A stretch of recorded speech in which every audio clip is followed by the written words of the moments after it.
Welcome to another video in the Organizers Checklist series, and today I want to talk specifically about the naming. Is the naming an important part of the whole process?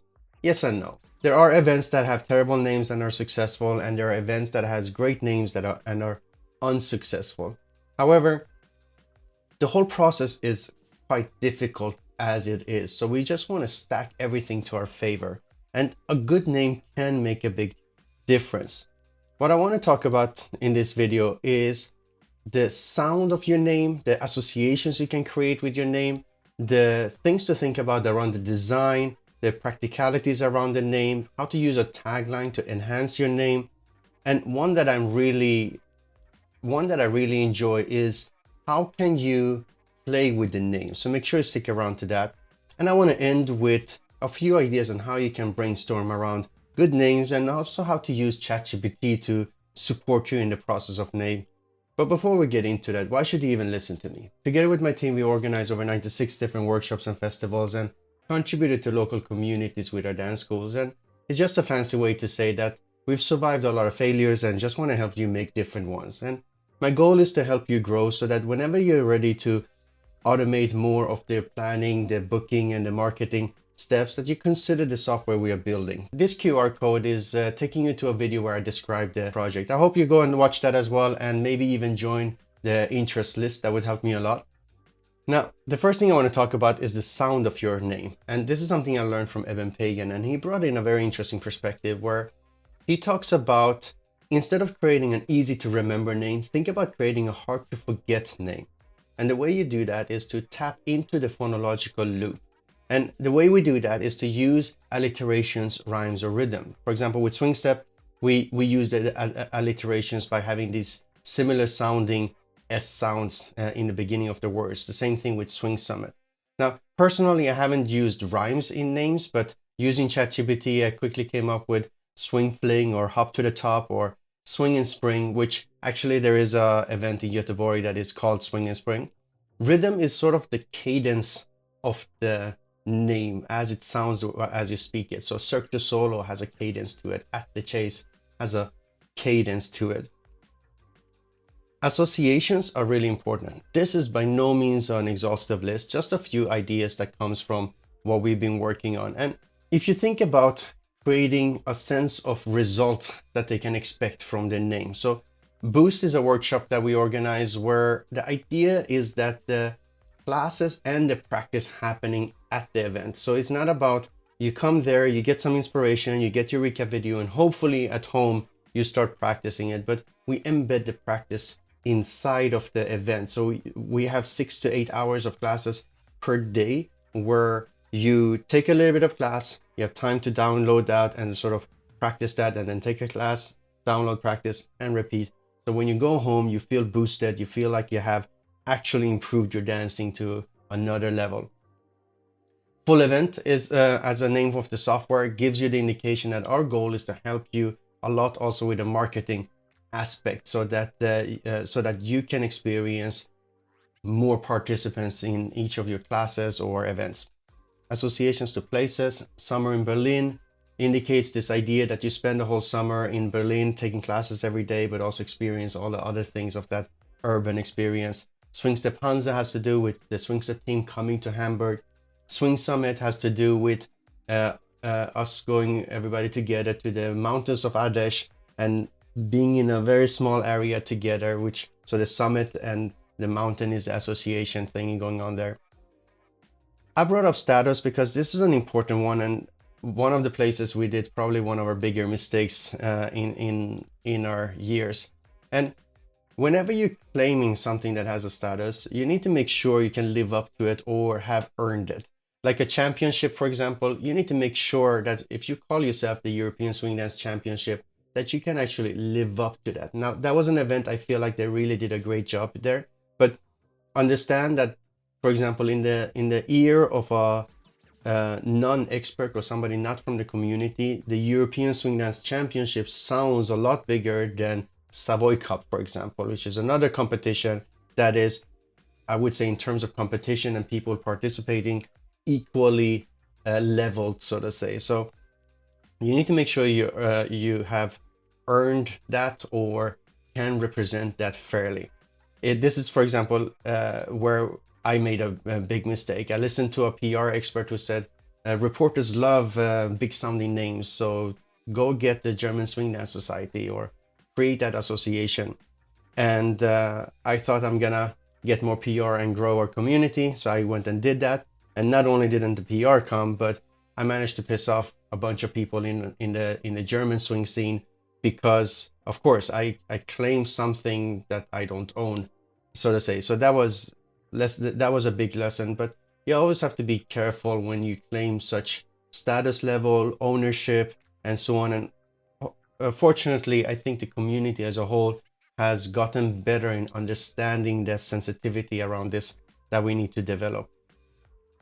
Now, when it comes to design, I just want to go for some basic things where you want to pay attention to the symmetry and the length of the name that you're creating so that it fits well with your website, logo, flyers, t-shirts, and all of those things. Swingstep, for example, I'm super happy about the name, but just this little off center with 5 letters and 4 letters made the design work just a little bit harder. So every time we put it on a t-shirt or a flyer, we just have to do a little bit more gymnastics around it to make it really fit in.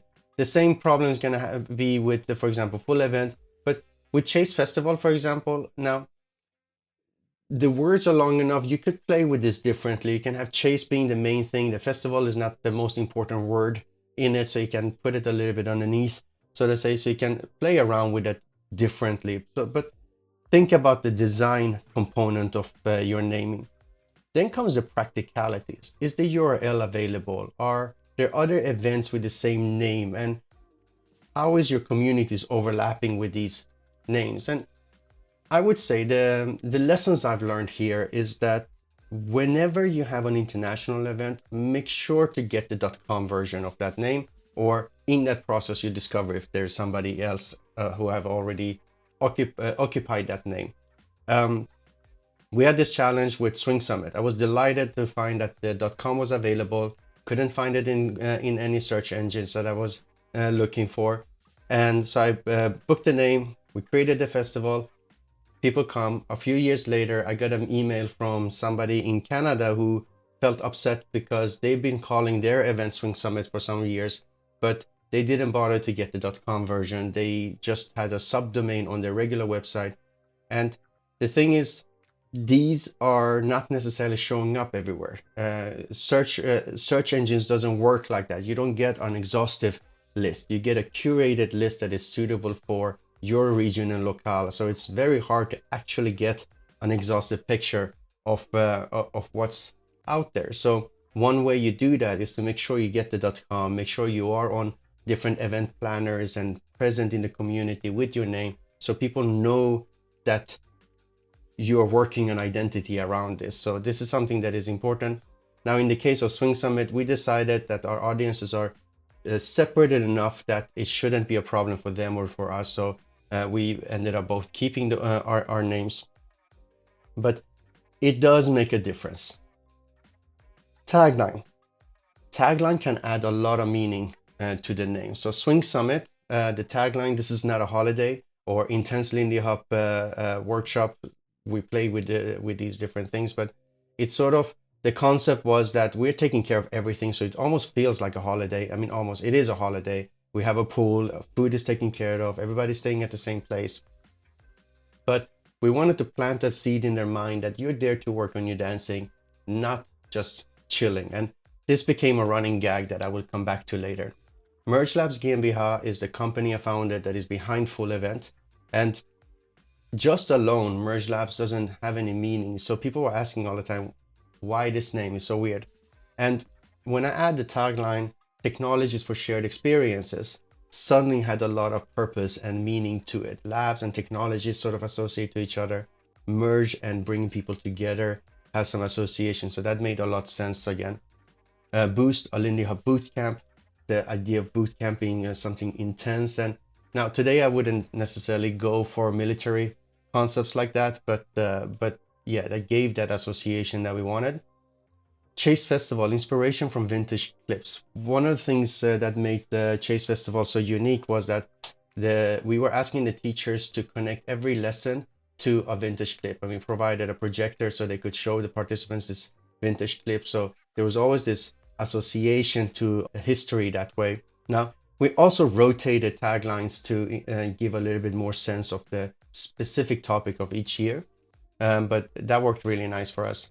Summer in Berlin Urban Swing Dance Experience, again, giving you this sense of what it is. Cirque du Solo, a weekend entirely dedicated to authentic jazz. Again, there where it says sort of like you're there to improve your solo jazz. The parties also ended up being very solo jazz dependent. Often in these contexts, the parties switch over to partner dancing for many obvious reasons, but we were very happy that we could keep that solo experience, so to say, also for the parties. Now, play, one of my favorite things. Like this is, I'm super proud that we managed to come to this level with Chase Festival, where we got inspired by Rhythm Is Our Business by Jimmy Lunceford and his orchestra, who have in the song where they're introducing the different band members, and they were calling out in the band, and that sort of the rhythm of it made me feel like, oh, at the Chase. And we made that a call and response thing. So whenever I wanted to have the participants' attention as an MC, I called out at the Chase, and then suddenly everybody's like at the Chase, and then we got some attention there. Or one of the most favorite moments was a teacher's introduction, where we changed the lyrics to introduce the teachers, and the participants were calling this out. Let me play that for you for a second. At the Chase. At the Chase. So good. We got Alice and Felipe at the Chase. At the Chase. We got Yanko and Nils at the Chase. At the Chase. They jump, they spin, they lindy hop. It's the one to them at the top. We have Carolina and Cedric at the Chase. We've got Chloe and Rico at the Chase. At the Chase.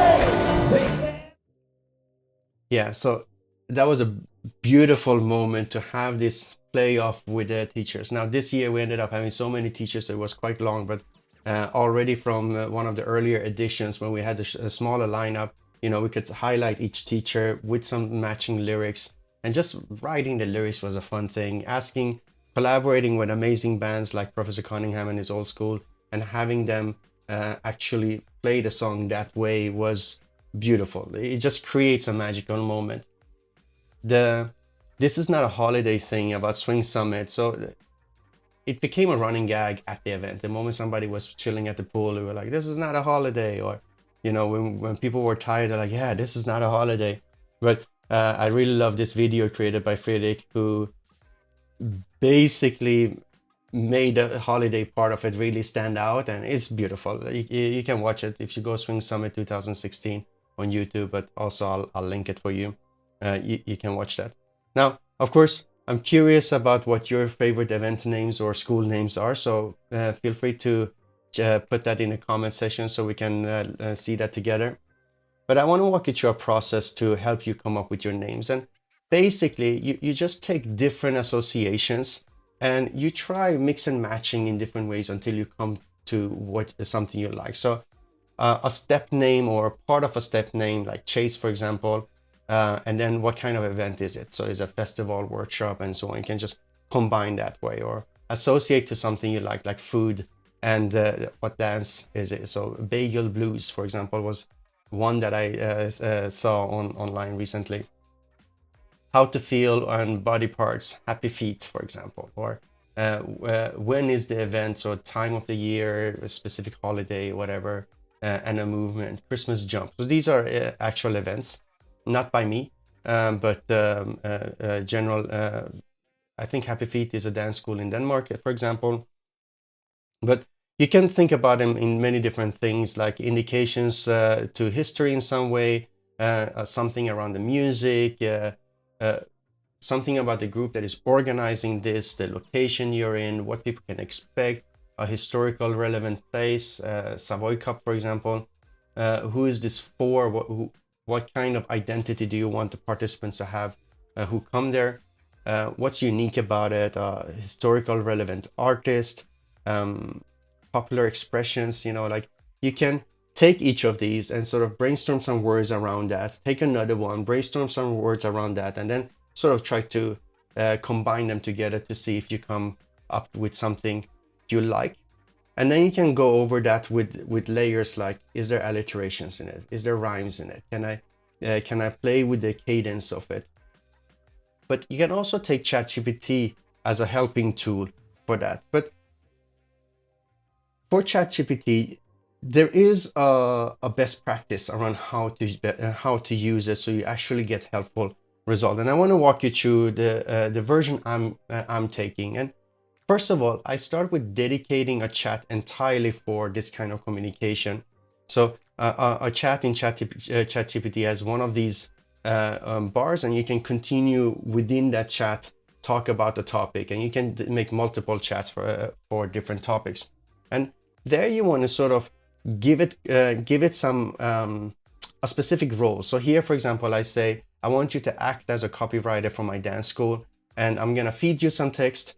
And right now, don't reply anything except for read. So basically what I did then is to take everything we have on our website, feed it to this chat, newsletters, I fed it to the chat, and anything else I felt like this is relevant, put it into the chat, and always end with, please reply, read.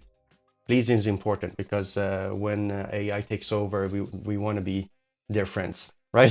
So so you keep feeding it, and I mean, the more you feed it, the better context it has. So it's worth spending 5 to 25, 30 minutes to actually just feed it context. This way, whenever you come back to that chat, it remembers that context and you can get more relevant answers. And then you can be sort of drilling it down. So right now I'm looking for a name for an upcoming workshop, and here's some information about it. And again, here now you can feed it some information about that festival or workshop or school, whatever you want. And then you can ask specifically, I want to explore 5 versions of a name that uses, now it became alterations, but I think it understood alliterations. So I got the right kind of answers back. That's actually what's cool about ChatGPT. It can also be incorrect in your spelling, and it most likely figures it out.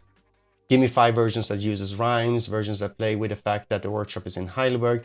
And basically, you're just getting inspiration at this point, because that's the main thing. You don't expect to get the final answer at any point in the journey of using ChatGPT or anyone's, at least not for right now. In the future, you might actually, they will probably get so good that you might be able to rely on the actual answer right away.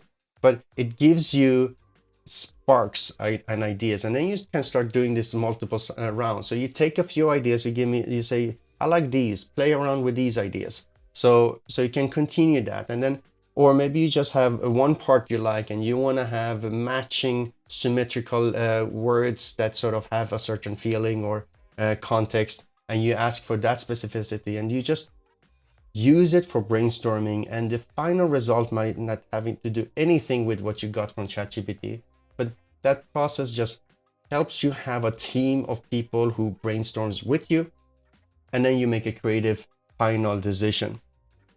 But don't stop there. Do one more step, and that is to try to figure out if the name you used has any cultural insensitivities or any political insensitivities or whatever that you care about, right? So, for example, just for the exercise here, I came up with a name Swing Surge for this event, and this is basically, I took the text of Boost, and so it sort of were tilted towards that idea of a lot of a change in one short period of time.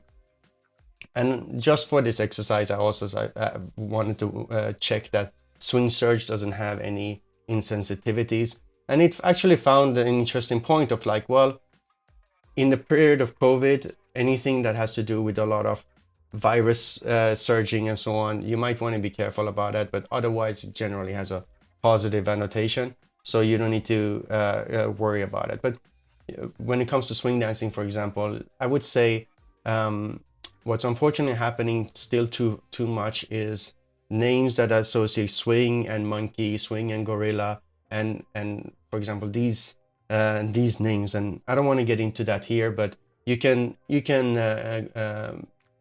read several blog posts about why that is a inappropriate way to go about it. And it sort of helps you catch the low-hanging fruits, and then you take the final step where you actually talk to some people and get their feedback about the name you've been choosing for your event.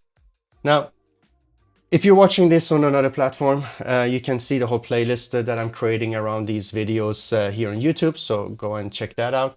And I love to see what you come up with, so please do share it in the comments, and do the usual social media stuff.